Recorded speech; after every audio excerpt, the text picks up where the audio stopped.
Saya bersama dengan 3 orang rekan saya saat itu, satu ngambil ekonomi pembangunan, ilmu ekonomi kalau sekarang, juga tidak ada peminatnya, waktu itu tidak ada yang ngambil, satu lagi ngambil ilmu administrasi negara, yang juga tidak ada yang ngambil, dan kebetulan ketiga-tiganya ini keterima semua.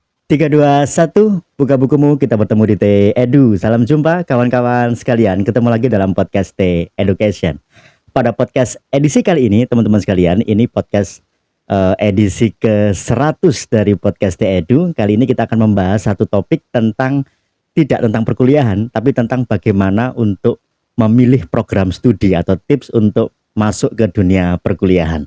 Tips ini akan saya bagi dalam 2 babak, yaitu yang pertama, kali ini kita akan bahas tentang tips memilih program studi untuk kuliah, dan yang kedua, tips memilih tempat kuliah, teman-teman sekalian. Tapi sebelum itu, saya ucapkan terima kasih buat teman-teman sekalian yang telah mensubscribe channel ini. Dan bagi yang saat ini sedang menyaksikan tayangan video ini, tapi belum mensubscribe channel ini, kami mohon agar berkenan meluangkan sedikit waktunya untuk mensubscribe channel ini supaya kita bisa berjumpa dalam tema-tema yang lainnya. Baik teman-teman sekalian, terkait dengan tips memilih program studi, ini ada beberapa tips yang ingin kita bagikan bersama buat teman-teman sekalian. Ada 5 tips sebetulnya yang ingin kami bagikan buat teman-teman sekalian. Ada beberapa tips yang default ya, kalau kita punya 2 tips ini maka kita tidak perlu membuat atau tidak perlu memikirkan tips yang lainnya gitu ya. Apa itu? Jadi tips yang pertama ini kami sampaikan terlebih dahulu. Beruntunglah buat teman-teman sekalian apabila punya orang tua yang punya pendidikan yang cukup ya, yang sempat ada di bangku perkuliahan, sempat kuliah, kemudian bahkan sampai pada jenjang pendidikan yang maksimal nih, sampai S3 misalnya orang tuanya. Biasanya kalau orang tuanya sudah pernah kuliah, maka orang tuanya bisa mengarahkan buat teman-teman sekalian. Nah, ngambil jurusan ini, ngambil prodi tentang ini, nah itu masih mending ya, walaupun mungkin jurusannya nggak sesuai dengan kehendak kita, tapi paling tidak itu bisa menjadi pertimbangan buat teman-teman sekalian. Jadi tips yang pertama yaitu ngikuti apa kata orang tua. Nah, ini apakah tips atau bukan saya juga tidak tahu gitu ya, tapi biasanya kita ikuti apa saran atau apa kehendak dari orang tua ini. Jika saudara teman-teman sekalian punya orang tua yang pernah kuliah, ini mudah ya, karena mereka akan mengarahkan kepada kita. Tapi kalau memang tidak ada atau kebetulan orang tuanya tidak sampai pada pendidikan yang di perguruan tinggi, maka kita bisa ikuti tips berikutnya. Itu yang tips pertama, ngikuti saran orang tua gitu ya. Tips yang kedua, ini tips yang tidak pernah saya sarankan, yaitu tips untuk tidak ngikuti apa kata teman-teman sekalian. Ya, jadi biasanya kalau siswa SMA ini mau ngambil kuliah atau mau menentukan tempat kuliah atau program studi atau jurusan yang akan dipilih, biasanya ikut tempat teman-temannya. Kita punya satu geng ya, teman permainan, ini ada 4 orang, satu teman permainan kita ini, 3 diantaranya ngambil jurusan teknik mesin misalnya. Nah, kita biasanya ikut-ikutan, wih sudah ngambil teknik mesin saja gitu. Padahal kita nggak berminat dengan teknik mesin, tapi biasanya kita akan mengikuti ke arah situ. Nah, jika teman-teman merasa punya circle yang seperti ini, ikut sama teman-temannya, saya sarankan tidak ikuti teman-temannya, tapi teman-temannya boleh dimintai pertimbangan. Kalau kalian punya ide mau masuk ke teknik mesin misalnya, aku enaknya teknik masuk apa ini kira-kira ya? Mungkin teman-teman saudara yang mungkin lebih tahu ya daripada saudara. Kalau tak lihat-lihat kamu lebih cocok ke ilmu hukum misalnya, karena suka berdebat, kemudian kemampuan dalam menyampaikan pendapat lebih bagus dibandingkan kami bertiga misalnya. Mungkin temannya bisa menyarankan seperti itu. Jadi yang tips kedua ini bukan ngikuti apa kata teman-temannya, tidak, tapi mencoba diskusi atau mendengarkan saran dari teman-temannya. Nah, ini penting teman-teman sekalian, apalagi yang pertama misalnya ya, orang tua kita sudah pernah kuliah, ini bisa kita memintai pertimbangan. Tapi kalau orang tuanya tidak pernah kuliah, kayak saya dulu, almarhum ayah sama almarhum ibu saya tidak pernah kuliah, sehingga tidak pernah tahu kuliah itu kayak apa. Sehingga ketika saya mau minta izin untuk kuliah, orang tua saya katakan ya terserah mau ambil jurusan apa, karena orang tua saya juga nggak punya pengalaman di bidang pendidikan tinggi gitu ya. Sehingga saya mengambil satu jurusan yang nanti akan saya cerita dalam tips berikutnya gitu. Jadi yang pertama, ikuti apa kata orang tua. Jika orang tua tidak memberikan saran apapun, ikuti apa kata teman. Artinya teman bisa menjadi pertimbangan buat saran, tapi jangan ikut-ikutan teman ya. Jadi teman sebagai pertimbangan, tapi tidak menentukan kita mau mengambil kuliah di tempat yang mana, teman-teman sekalian. Itu tips yang kedua. Tips yang ketiga, ini adalah tips yang paling saya rekomendasikan, yaitu sesuai dengan minat. Nah, ini kan gampang-gampang susah gitu ya. Artinya kita hanya bisa mengukur sesuai dengan minat itu yang kayak gimana biasanya. Ya, jadi apa tolok ukur kita berminat? Nah, biasanya ada perbedaan antara minat sama bakat. Nah, ini kita kadang tidak tahu kita bakatnya ada di mana, tapi kita minatnya ada di mana. Saya itu sebetulnya sukanya itu yang ngapal-ngapalan misalnya. Nah, orang seringkali menganggap jurusan ilmu hukum itu jurusan ngapal ya, jurusan menghafalkan. Harus punya ingatan yang kuat. Padahal saya katakan saya kuliah di bidang hukum tapi tidak harus menghafalkan. Hukum tidak identik dengan menghafal ya. Artinya kita butuh logika justru dalam ilmu hukum itu. Karena kalau kita menghafalkan percuma. Saudara menghafalkan satu undang-undang gitu ya. Setelah saudara hafal undang-undangnya, tahun depan undang-undangnya diganti. Sehingga percuma kita menghafalkan undang-undang. Dan undang-undang kuliah ilmu hukum tidak identik dengan menghafalkan misalnya. Lalu kalau saya suka hitung-hitungan matematika misalnya, kira-kira saya ngambil jurusan yang mana? Nah, kalau suka matematika, suka fisika ya tentunya saintek ya atau bidang eksakta gitu. Ada teknik, ada jurusan statistik mungkin atau matematika dan lain sebagainya. Tapi kalau sejak awal, mohon maaf ini, seperti saya contohnya, fisika saya lemah.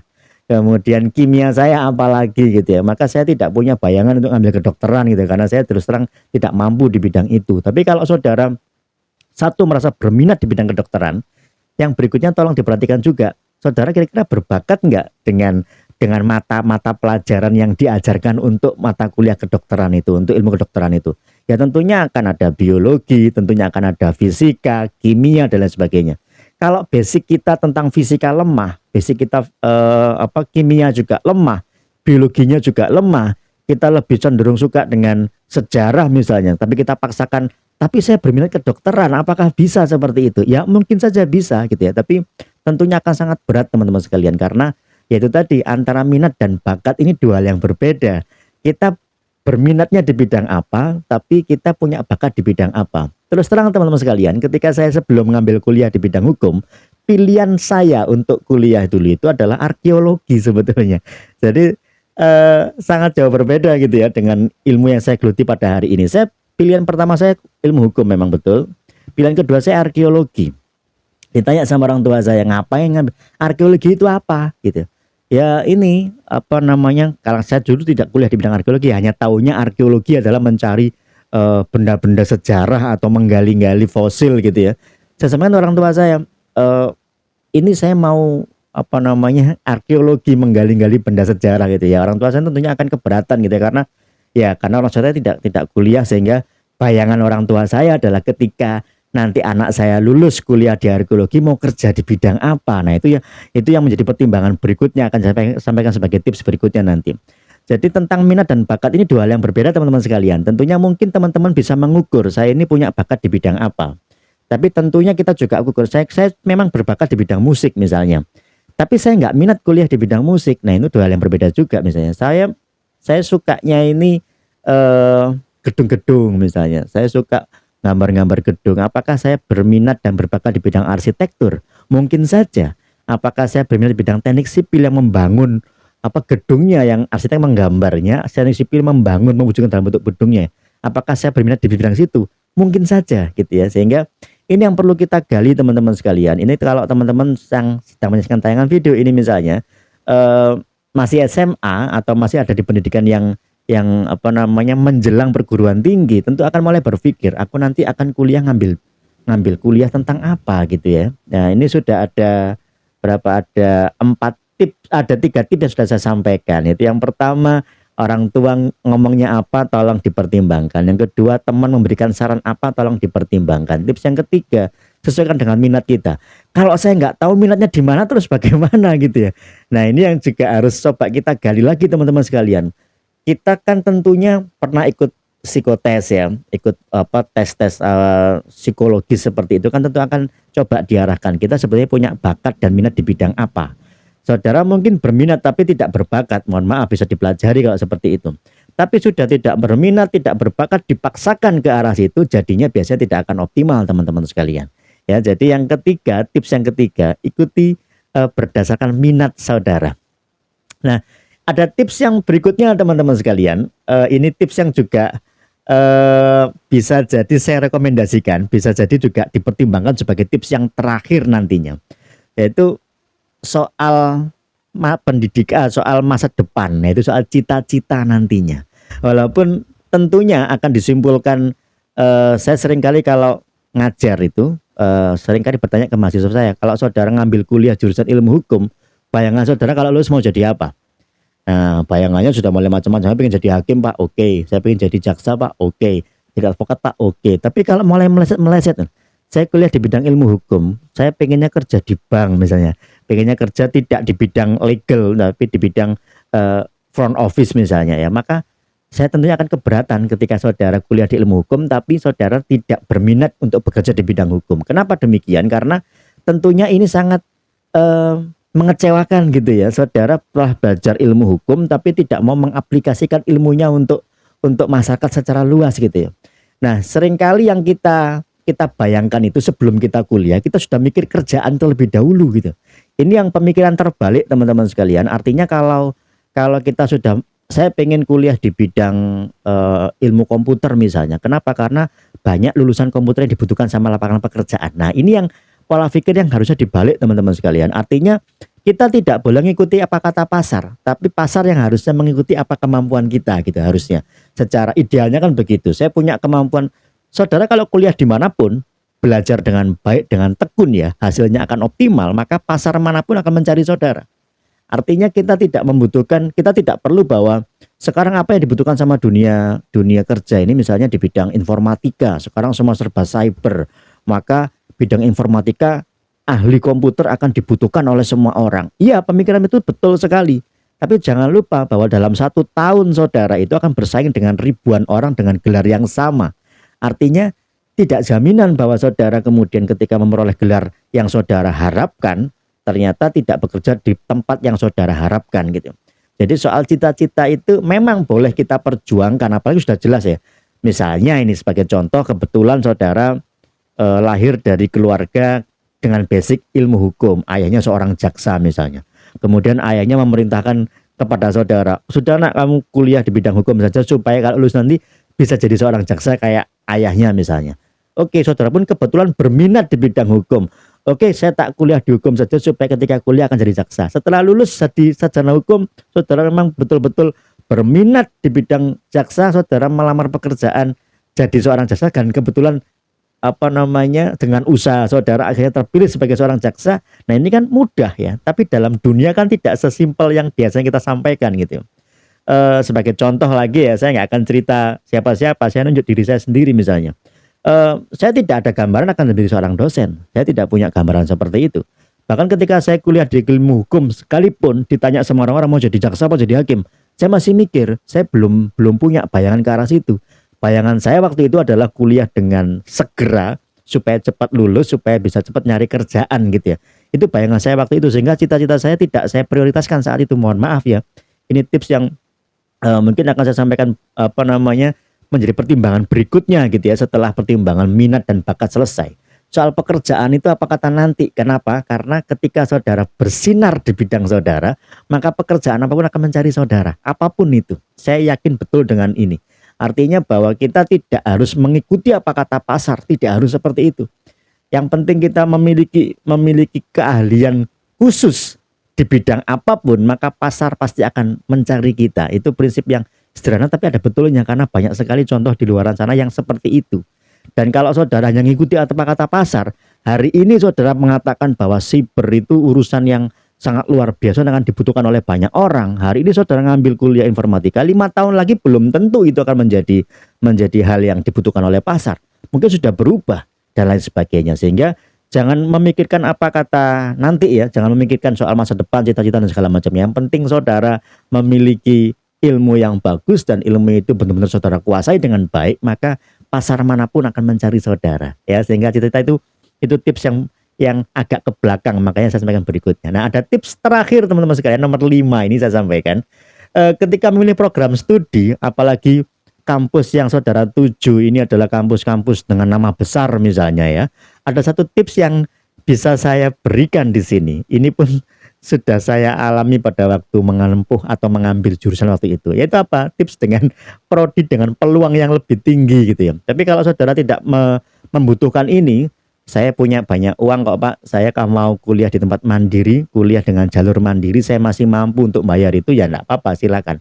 Tapi kalau eh, kita sedang menarget kampus besar, kemudian saudara tidak memperhatikan jurusan apapun nggak masalah, yang penting kampusnya kampus ternama misalnya gitu ya, ada pemikiran kayak gitu di era saya dulu, akhirnya kita akan mencari kampus dengan peluang yang lebih tinggi. Nah, pada waktu era saya, teman-teman sekalian, hampir 22 tahun yang lalu, tapi ini ya, saya tidak tahu apakah masih relevan dengan hari ini apa tidak. Saat teman-teman saya mengambil mata kuliah, mengambil apa program studi yang sangat lazim ya, misalnya zaman saya dulu kan prodi yang lazim itu manajemen, kemudian akuntansi, teknik elektro, ini prodi-prodi yang sangat lazim. Ada satu jurusan yang tidak pernah diambil sama teman-teman saya maupun senior-senior saya sebelumnya, yaitu apa? Ilmu hukum. Saya melihat dalam dalam daftar itu tidak ada satupun yang ambil ilmu hukum di kampus yang saya kuliahi nantinya itu. Akhirnya itu saya anggap sebagai peluang. Oh, saya nggak punya saingan ini. Bukan berarti saya nggak berani bersaing gitu ya, tidak. Tapi ini saya anggap sebagai peluang. Dan saya sampaikan kepada almarhum ayah saya mau ngambil kuliah ilmu hukum. Pertanyaan cuma satu, kenapa ngambil hukum? Jawaban saya juga nggak tahu. Yang penting teman-teman saya nggak ada yang ngambil ilmu hukum, sehingga mungkin peluangnya lebih tinggi. Dan alhamdulillah saya keterima. Saya bersama dengan 3 orang rekan saya saat itu, satu ngambil ekonomi pembangunan, ilmu ekonomi kalau sekarang, juga tidak ada peminatnya waktu itu, tidak ada yang ngambil. Satu lagi ngambil ilmu administrasi negara, yang juga tidak ada yang ngambil. Dan kebetulan ketiga-tiganya ini keterima semua. Sedangkan yang lainnya karena mungkin grade-nya tinggi ya saat itu ya, ada ngambil teknik elektro, arsitek, kedokteran gitu ya. Ya kandas semua gitu ya. Saya anggap beruntung saya saat itu karena satu, ayah saya tidak sekolah sehingga saya tidak tahu harus nanya kemana. Akhirnya pun saya nanya ke keluarga-keluarga saya yang pernah kuliah, dan jawabannya pun menjadi angan-angan buat saya karena basicnya kita berbeda. Mereka eksakta semua, saya disarankan ngambil teknik saja mas gitu. Wah, aku IPS kok ngambil teknik, gimana ceritanya gitu ya, akan jadi beban nanti. Nah akhirnya satu, saya tidak punya basic pengalaman keluarga yang pernah kuliah. Kemudian kedua, teman-teman saya juga sarannya seperti itu. Aku tak ngambil ini aja, kamu nggak usah ngambil ini, ngambil yang lain aja, tanpa ada pemikiran soal masa depan atau lain sebagainya. Ketiga, kebetulan saat itu kita juga nggak mikir nanti mau jadi apa, belum saat itu ya. Yang penting kita kuliah dulu aja, kuliah dengan baik sehingga jurusan apapun nanti akan kita pelajari bersama-sama. Saya tidak punya basic ilmu hukum, bahkan saya saat itu ilmu sosial ya. Saya lebih suka di bidang ekonomi saat itu, tapi saya juga tidak yakin apakah saya ketika di ekonomi nanti akan menjadi mampu mengikuti pelajaran apa tidak, saya juga tidak tahu. Di ilmu hukum pun sama, saya tidak punya pengalaman, hanya berbekal satu pelajaran yaitu tata negara kalau tidak salah, dan tidak ada peminatan sama sekali. Saya tidak pernah berpikir akan kuliah di ilmu hukum. Tapi karena faktor terakhir tadi itu soal peluang ini kayaknya memungkinkan deh saya ngambil jurusan ilmu hukum ini, akhirnya saya ambil gitu ya. Sehingga kebetulan kemudian karena jalan Tuhan akhirnya saya bisa masuk di perguruan tinggi yang saat itu sangat ternama dan saingannya cukup banyak pada saat itu. Nah ini beberapa tips yang saya sampaikan tentang memilih program studi teman-teman sekalian. Kalau teman-teman saat ini masih, sekarang jurusannya macam-macam ya, kuliah hari ini jurusan sangat beragam sekali, beda dengan era saya dulu.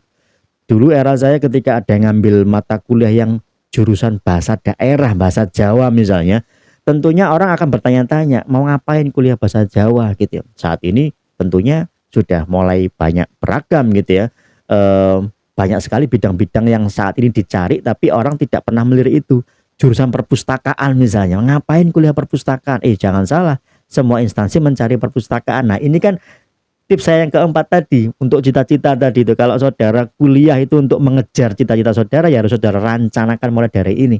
Apa yang akan dibutuhkan 5 tahun yang akan datang, bukan hari ini loh yang dibutuhkan, tapi apa yang dibutuhkan 5 tahun yang akan datang. Karena kalau saudara lulus hari ini, kuliah hari ini, akan lulusnya 4 tahun yang akan datang.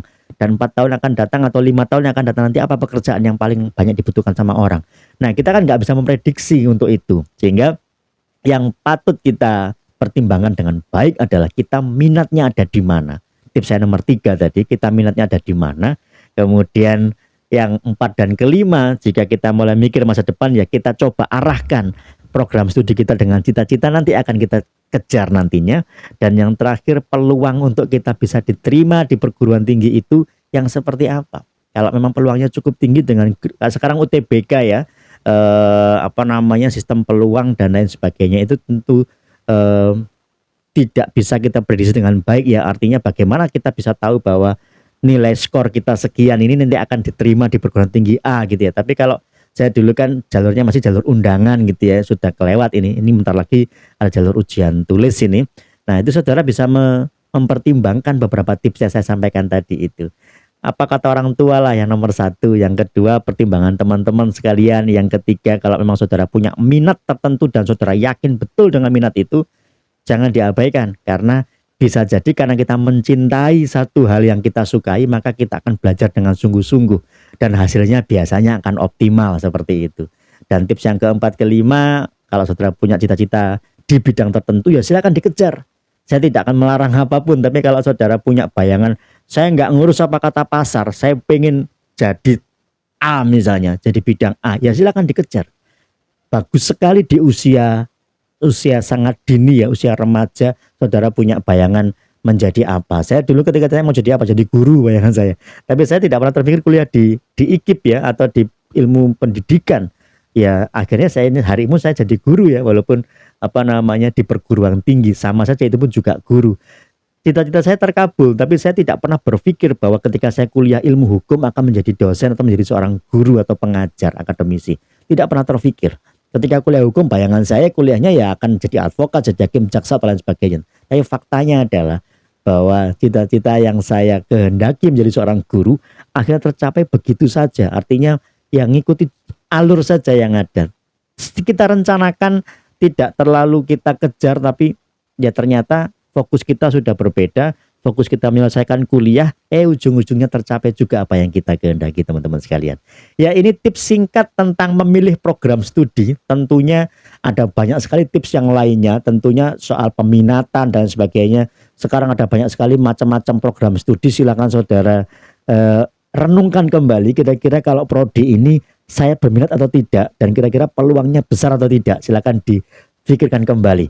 Untuk berikutnya akan kita sambung dengan tips berikutnya, itu tips memilih kampus atau memilih perguruan tinggi. Apa saja yang harus dipersiapkan, nanti kita bahas dalam podcast selanjutnya. Baik, terima kasih teman-teman sekalian atas waktunya dalam menyaksikan tayangan singkat video ini. Tetap sehat selalu, nanti kita ketemu di TEDU. Salam sehat, saya Effendi, sampai jumpa.